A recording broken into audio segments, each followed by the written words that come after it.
about what protects the protection giver. So who is policing the police? Who is ensuring that, what policy is ensuring that the policeman who has been moved from, say, Takrade to go and keep the peace in Boko, in a conflict that he knows nothing about, what protects him? What will ensure that he goes back to his family in one piece? So, I beg your pardon. There's a beautiful piece under our stream by Farahat. It's lengthy, so please make time to read it. I think it's dispassionate. It is not taking sides. It's speaking directly to the issue and indeed bringing out the concerns. So I think that if you are not under our stream, please go to the stream and read this piece. And Sixtus, talking about what the subject you just raised there, I have a voice for you, and I'm going to muffle the voice of this police officer who spoke with one of my colleagues, complaining bitterly of the situation he or she as a police officer is experiencing in Boko.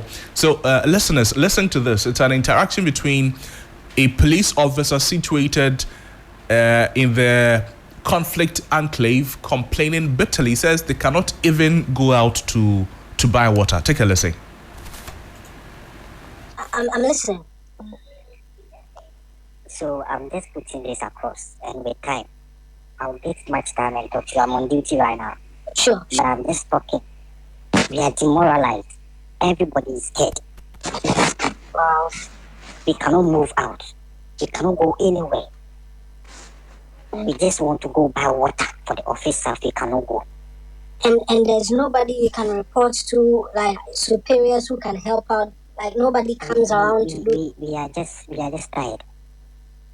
We are tired. Joseph is my former classmate. He used to be my classmate at University of Ghana. And I've been keeping this to myself for long. But I feel like today I'm tired. At least I should try and say something. Thank you very much for this. We'll try. Today, the IGP is organizing a news conference even though you are not directly under him. I'm sure it's a question that we can ask. And then when I get on the news today, I'll save your contacts. Thank you very much. And there's nobody we can report to, like superiors who can help out. Like nobody comes around to do. We are just tired. We are tired. Easter weekend with a promise to live life at Peduasi Valley Resort. Begin the weekend with sumptuous Good Friday special buffet as you groove to live band music. Then on Saturday, it's time to splash away. Join the ultimate pool party at Peduasi Valley Resort. Live DJs spinning the best tunes, a bouncy castle, cotton candy, and your kids' favorite cartoon characters for extra fun. Plus delicious lunch and dinner buffet. On Easter Sunday and Monday, we celebrate the restoration with grand feasts fit for royals. Stay in sync with our classic room promos and relax with our soothing spa offers. All this and so much more at Peduasi Valley Resort this Easter weekend. For reservations and inquiries, call 0540-125-555 or 0540-125-554. Peduasi Valley Resort. Live life. Before the commercial was the voice of an anonymous security operative on the dangers in working at Boko. For those of you who did not hear exactly what he said because of what we did to his voice, he said the moment you set foot in Boko, if you're a stranger, even a small boy will identify you as a stranger. If you spend 3 good hours in Boko here, they will know that you're there. In fact, he says this is the situation of Boko. They know everybody. And now we, the security personnel, are a threat to them because we are hindering their progress of whatever they want to do.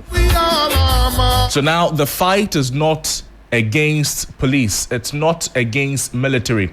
It's not against immigration or NIB. Every single security personnel who is on grounds here, their life is at stake. Now he adds, we are demoralized. Everybody is scared. We cannot move out We cannot go anywhere. We just want to go buy water for the office staff. We cannot go. So, Sixtus. Yes. So you see where we wanted to take the regional minister yesterday, and we lost him on the line. We tried raising him again. The call went through, but he did not respond to our call again. The statement made here is that they are not targeting police. They are not killing somebody because the person is a policeman. No, that's not. They are not killing the person because the person is a military man. They are attacking you because you are in uniform and you are there stopping them from doing what they are doing. They know you if you, whoever steps foot in Boko, if you, the ban says if you are there for 3 hours, they know you are there. Yes. They know you're not part of them. Yes. And then they are thinking that you are hindering whatever they want to do. So exactly. And it is also the reason the last time I ranted on this Boko matter, I told you how disheartening it was.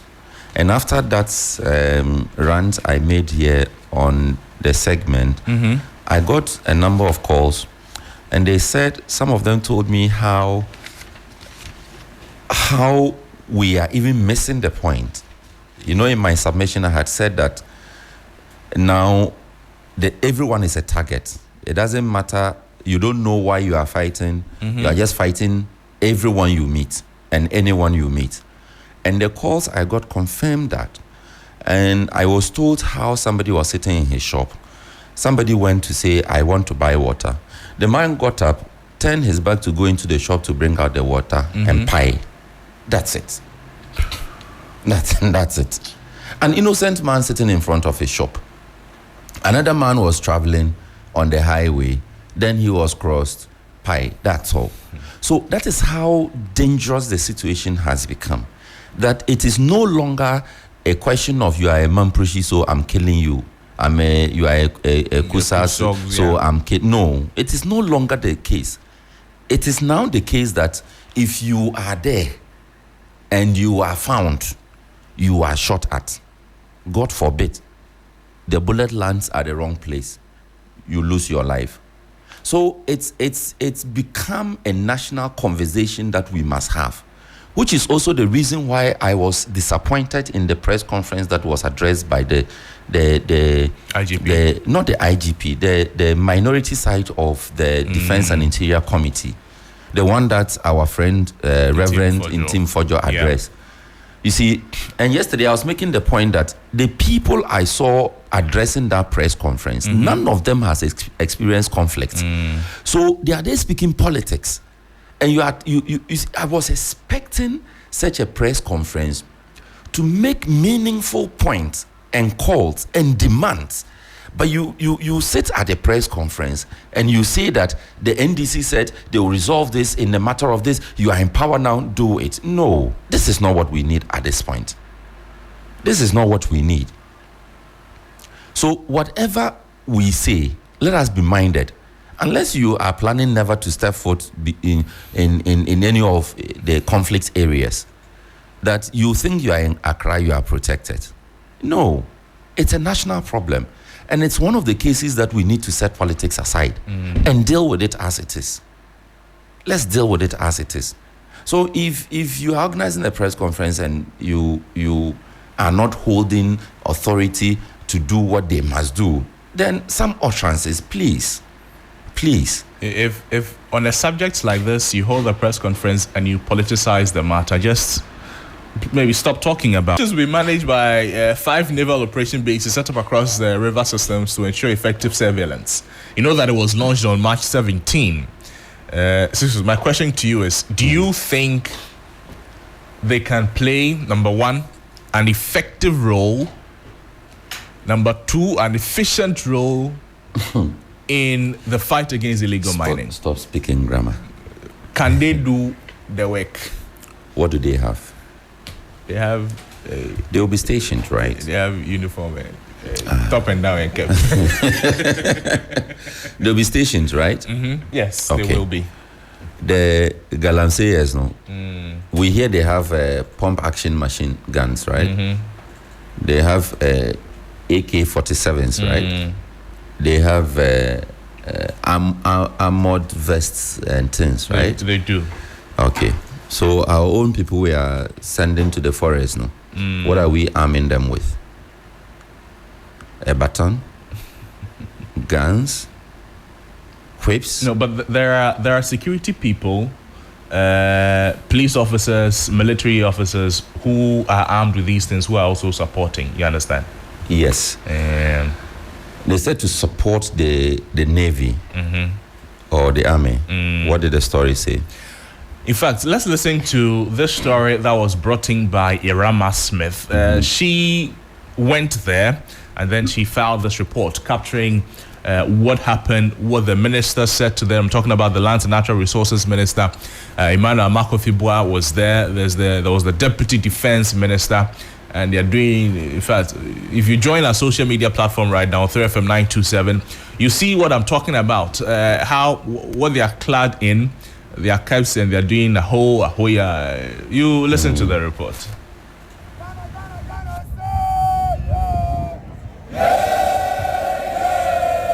The Blue Water Guard Initiative is a comprehensive program designed to combat illegal mining in water bodies. The initiative includes a one-month training comprising both practical and theoretical exercises.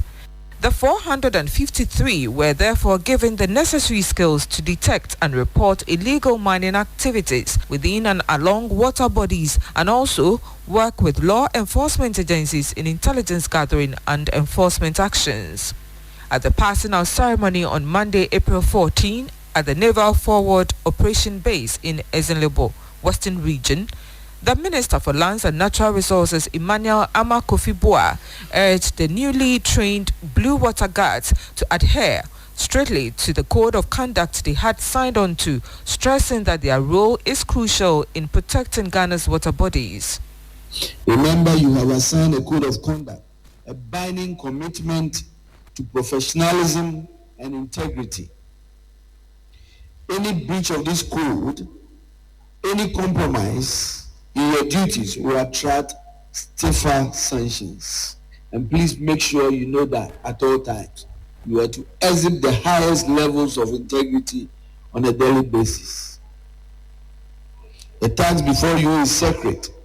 The future of our water bodies depends on your discipline and vigilance.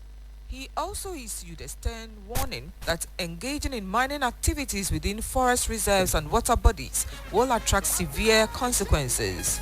Our goal is to see to diligent miners grow into medium-scale operators and eventually become large-scale miners. But the caveat is to guide them to mine responsibly and sustainably. That means that mining in our forest reserve and our pristine water bodies will be a deadly business, and as the Army has emphasized, going forward, any attempt to mine gold in our forest reserve and our water bodies will be a deadly business, and we mean it. Deputy Minister of Defense Ernest Broja-Jemfi urged the newly trained water guards to ensure their presence signals hope to all law-abiding citizens. You are not just defenders of our water bodies. You are protectors of life itself. Our rivers and water bodies are the lifelines of our communities, our agriculture, and most importantly, our health. Let your presence on our water signal hope to all law-abiding citizens, and let it also be a firm warning to those who seek to destroy our natural heritage, illegal mining, and pollution. As you go out to serve, do so with integrity, courage, and professionalism. Uphold the standards that you have been taught. Respect the communities you serve, and always remember that the eyes of the nation are upon you. The event united politicians and traditional leaders, fostering collaboration and discussions on key issues. Irama Smith, Dong-Ullon, look at their shoe. Join us on social media. Oh, Frederick, go back. So, Sixtus wants to look at their shoe. I beg you. But these are boots. This is exactly what you wear. You know, when you are on a rough terrain. Yeah. This is fit for purpose. It's nice. It's fit for purpose. But is it true that they Kunzo too has paused the thing, my friend? Is it true that they are top and they are down? It looks like they got us. Yeah, asking me. It's not me. But wish them all the best. Already, some stakeholders in the mining sector, Rocha Ghana, for instance, they are raising concerns about what work they can really do. You know, trying to understand how they will contribute to the fight against illegal mining, because if it's for physicality, the military and the police are there and they don't better trained. These people, they have only undergone 4 weeks training. If it's for reporting purposes, the community members are there. Maybe they are not doing proper jobs when it comes to reporting the activities going on. But we'll see. We'll wish them all the best. The truth of the matter is that the community knows where the galamsey is happening. Every community knows which part of the forest galamsey is happening. So whether we even need to put them in uniform is another question. Could we just have deployed them in plain clothes? Maybe the community is also shielding the galamsey. You know, in a lot of these areas where the community members themselves were selling their cocoa farms to galamseyers, of course, they won't sell the farm to the galamseyer and turn around and come and tell you where the galamseyer is. They definitely would protect. So if it is for reporting purposes, can we not take the uniform off them, put them in the communities, let them go and just ask questions, information gathering. You see, identify the locations. If we don't know, then we report to the appropriate body. It could be the Navy, the Army, for them to then take action. Well, but I seriously fear for their lives because we know that the galamseyers are armed to their teeth. They are armed and dangerous. And they will not hesitate. If a galamseyer sees you, you are a threat to his job, his investment. And so he will not hesitate. You are coming to arrest him unarmed. He is armed. No. So I don't know. I've not read the policy statement. But if it is not there, I think that it is an area we need to look at. How do we ensure that these young men and maybe women don't lose their lives in the process of doing that? Neron says under our stream, I believe their role is not to fight galamsey or face off with those doing galamsey, but rather detecting and reporting galamsey activities to the security officials for appropriate action, similar to the responsibilities of forest guards. Yes, we are on the same page, Neron. We are just saying that we know that these guys they have not come to play. So let us also ensure that the people we are deploying, I mean, I'm sure that as part of their training, they would have learned how to basic survival skills and self-defense skills and all of that. I know they would have learned that. Certainly not combat defense. Not combat. But let us ensure that they are well equipped to at least protect their lives so that we don't end up losing young men and women in the forest because we are fighting galamsey. It's important. Nane Koda says, I'm sorry, but... Okay, Nane, I'm also sorry. I won't read this. What the man meant in simple terms was... This is Emmanuel Akapu. What the man meant in simple terms was, if you behave anyhow, you will get it anyhow. He's referring to the Honorable Zuba.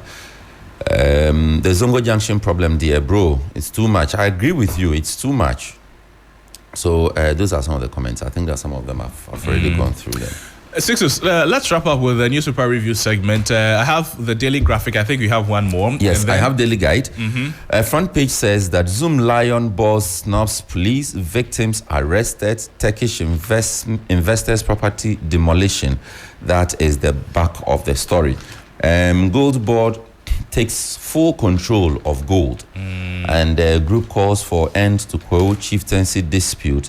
High Court denies Ahmed Swale's killer bail. 20 pupils hospitalized after consuming asana. That is it. After consuming what? Asana. Why are you playing music for me? After consuming what? Hey, you are on your own. After consuming asana. That's on the front page Asana. of Asana. Asana. Asana. Okay. Asana is the name of a person. Okay. They are the student hospital after consuming. You continue.